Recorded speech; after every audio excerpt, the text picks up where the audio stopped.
My name's Jamie Kirk. I'm the Director of Farrington Electrical. I'm here today to talk about PPAs, power purchase agreements, and commercial and industrial solar installations.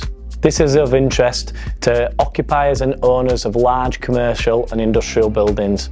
PPA is a funding that covers the design, installation and servicing for the lifetime of the agreement. The agreement gives you a long-term energy cost saving, price security and a step forward in your corporate environmental responsibility.